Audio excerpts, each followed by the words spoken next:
Good morning dear students. आज के इस वीडियो लेक्चर में बेसिकली हम लोग स्टार्ट करने जा रहे हैं अपने 13 चैप्टर जो कि प्लांट फिजियोलॉजी का थर्ड चैप्टर है और जिस चैप्टर का नाम फोटोसिंथेसिस इन हायर प्लांट्स। हालांकि इस चैप्टर में हम लोग ये भी डिस्कस करेंगे कि आखिर फोटोसिंथेसिस अगर नहीं होता तो क्या ह्यूमन कभी सरवाइव कर पाता इस अर्थ पर, और ये भी डिस्कस करेंगे कि आखिर फोटोसिंथेसिस के वजह से प्लांट कितने इंपॉर्टेंट हमारे लिए है और लाइट कितना इंपॉर्टेंट सोर्स और रोल प्ले करता है हमारे इस अर्थ के लिए। सो स्टूडेंट स्टार्ट करते हैं अपने टॉपिक को। फोटोसिंथेसिस नाम से ही क्लियर है, दैट इज द फोटोसिंथेसिस। क्या है ये फोटोसिंथेसिस? जब दोनों वर्ड्स को बाइफर्केट करके पढ़ा जाए तब टर्म आता है फोटो का मतलब लाइट और सिंथेसिस का मतलब फॉर्मेशन, यानी कहीं ना कहीं लाइट का फॉर्मेशन हो। ना ऐसी चीजें नहीं है, बल्कि क्या है कि लाइट के प्रेजेंस में, लाइट के हेल्प से किसी ऑर्गेनिक कंपाउंड का फॉर्मेशन हो, इस चीज को अपन सिंपली क्या कहते हैं? फोटोसिंथेसिस कहते हैं। ध्यान रखिएगा, वर्ड्स की बाइफर्केशन और वर्ड्स का मतलब बिल्कुल डिफरेंट है। नेक्स्ट स्टूडेंट, जब आप ये फोटोसिंथेसिस देखोगे तो फोटोसिंथेसिस है क्या? एक्चुअल में फोटोसिंथेसिस एक प्रोसेस है जिससे कि जितने भी ग्रीन प्लांट्स है ये जनरली क्या करते हैं? CO2 और वाटर रिक्वायर करते हैं, होल्ड करते हैं और फाइनली सनलाइट के प्रेजेंस में ये अपना फूड प्रिपेयर करते हैं और उस फूड का नाम क्या चीज है? That is C6H12O6, that is the glucose. यानी प्रोसेस है जिसमें ग्रीन प्लांट सिंथेसाइज करते हैं food with the help of a CO2 and H2O in the presence of sunlight. यहां पर बेटा जो CO2 और H2O है ये एक्चुअल में क्या है?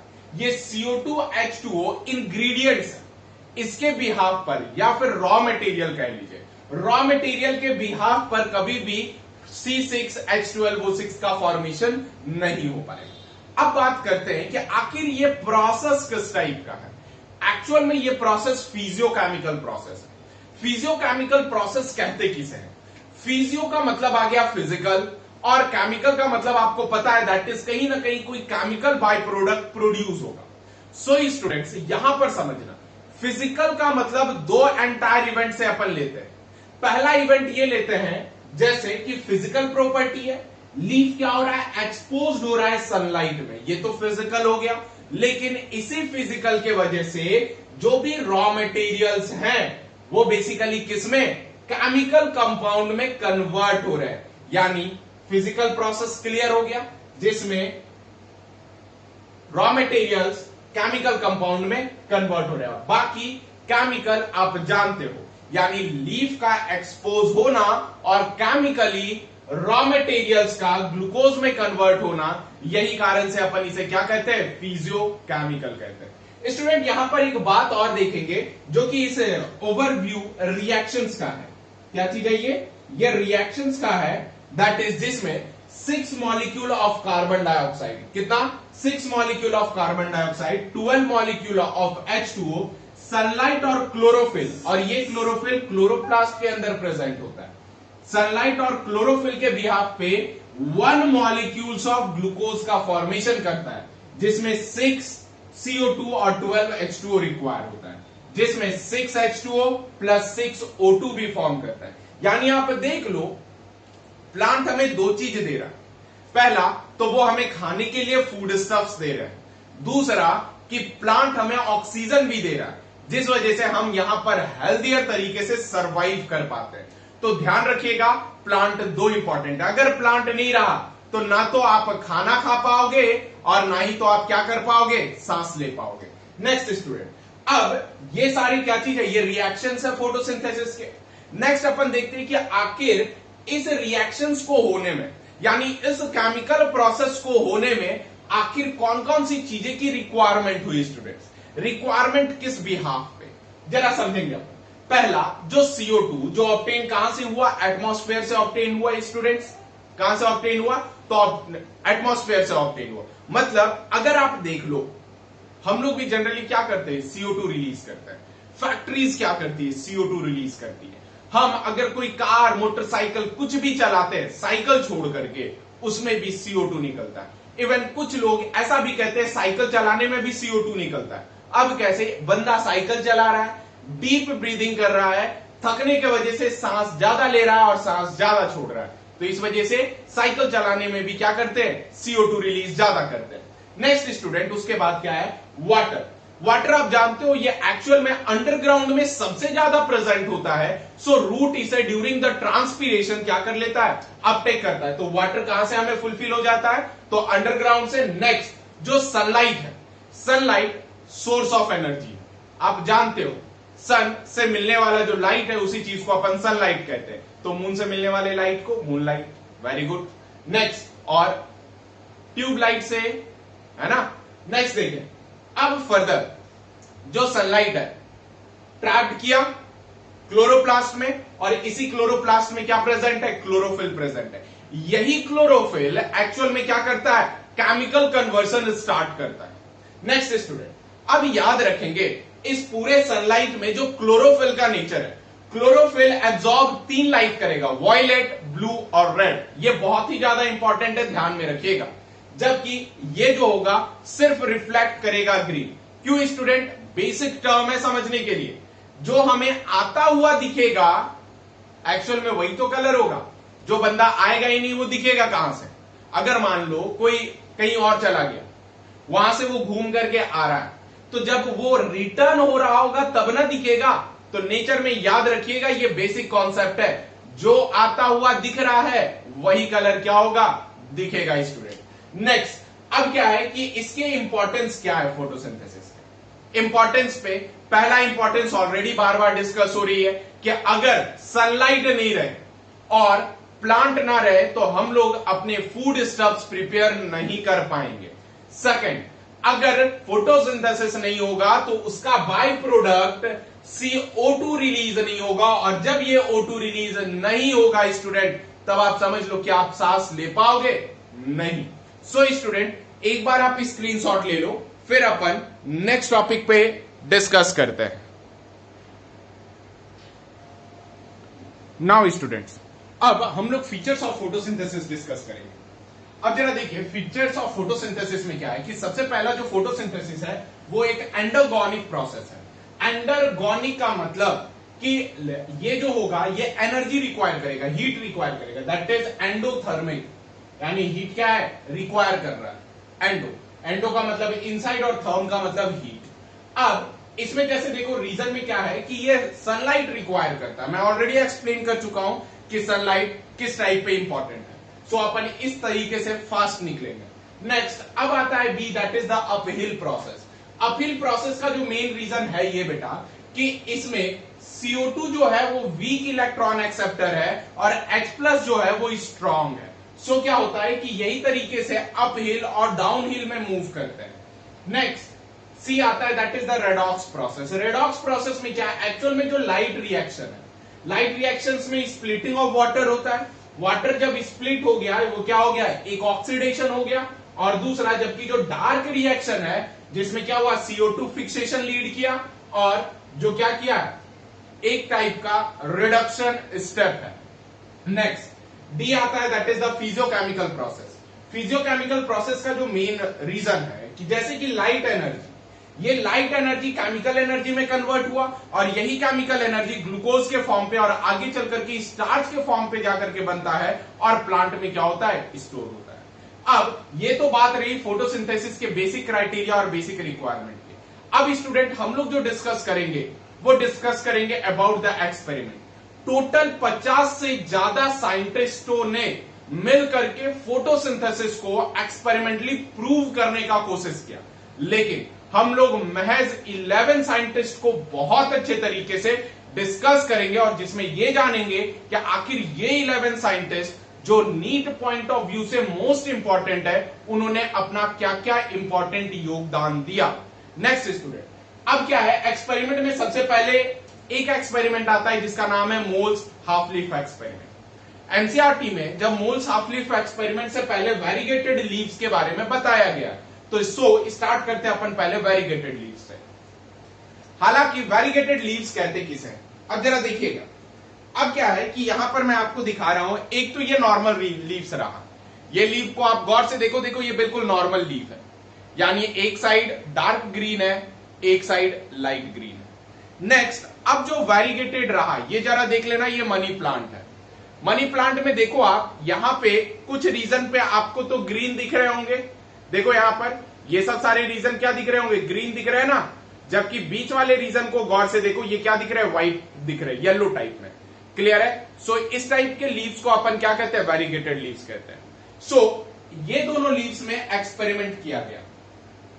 अब जब एक्सपेरिमेंट किया गया तो जैसे लीफ अटैच था प्लांट के साथ, सो इसने क्या किया, ब्लैक पेपर स्ट्रिप लीफ के ऊपर लगा दिया गया। जब ब्लैक पेपर स्ट्रिप्स लीफ के ऊपर लगा दिया गया तो कुछ समय के लिए सनलाइट में रिलीज कर दिया गया और सनलाइट में छोड़ दिया गया। अब जब कुछ समय के बाद इसे स्टार्च टेस्ट में कन्वर्ट किया गया, यानी अब इस लीफ को निकाल करके स्टार्च टेस्ट परफॉर्म करने के लिए भेज दिया गया। याद रखना स्टूडेंट, जब ये स्टार्च टेस्ट लीड कर रहा था तो स्टार्च आप जानते हो एक्चुअल में क्या है, C6H12O6 का कन्वर्शन है प्लांट में। सो क्या हुआ, जब ये स्टार्च टेस्ट रहा जिसमें आयोडीन इंपॉर्टेंट रिएजेंट के तौर पे काम करता है, सो जब ये किया गया तो देखो जो रीजन पे ये ब्लैक स्ट्रिप लगा हुआ था वैरीगेटेड लीव्स में, वो एरिया अनअफेक्टेड था आयोडीन से। क्यों? क्योंकि वहां पे स्टार्च तो बना ही, ग्लूकोज तो बना ही नहीं, और जब ग्लूकोज बना नहीं तो देन स्टार्च टेस्ट पॉजिटिव कहां से होगा। लेकिन जो एरिया एक्सपोज्ड था सनलाइट में, वो एरिया में क्या था, स्टार्च प्रेजेंट था, यानी ये एरिया आयोडीन के साथ रिएक्ट करके शो किया कि वहां पर क्या था, स्टार्च प्रेजेंट हुआ। ये तो रीजन रहा वैरीगेटेड लीव्स का। लेकिन जस्ट इसके बाद एक साइंटिस्ट आए जिनका नाम था मोल। ये जो साइंटिस्ट थे इन्होंने अपना फेमस एक्सपेरिमेंट दिया, उस एक्सपेरिमेंट का नाम था मोल्स हाफ लीफ एक्सपेरिमेंट। इन्होंने क्या किया, प्लांट तो लिया, प्लांट में बेसिकली लीफ में हाफ पार्ट ऑफ लीफ एक बॉटल के साथ फिट कर दिए और उस बॉटल के अंदर KOH सब्सटेंस रख दिए। ये जो KOH है ये एक्चुअल में CO2 को एक्सेप्ट कर लेता और CO2 को ट्रैप कर लेता है, यानी कह सकते हैं CO2 का ट्रैपर है KOH, जिसे पोटेशियम हाइड्रोक्साइड कहते हैं।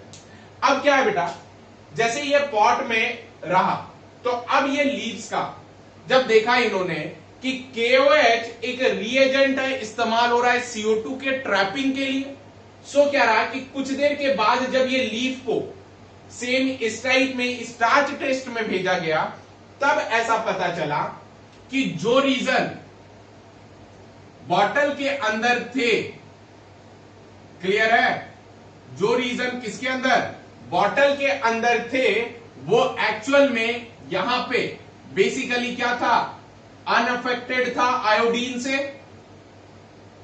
क्लियर है बेटा? और जो रीजन एक्सपोज था ये बेसिकली आयोडीन से क्या हुआ था, अफेक्टेड हुआ था।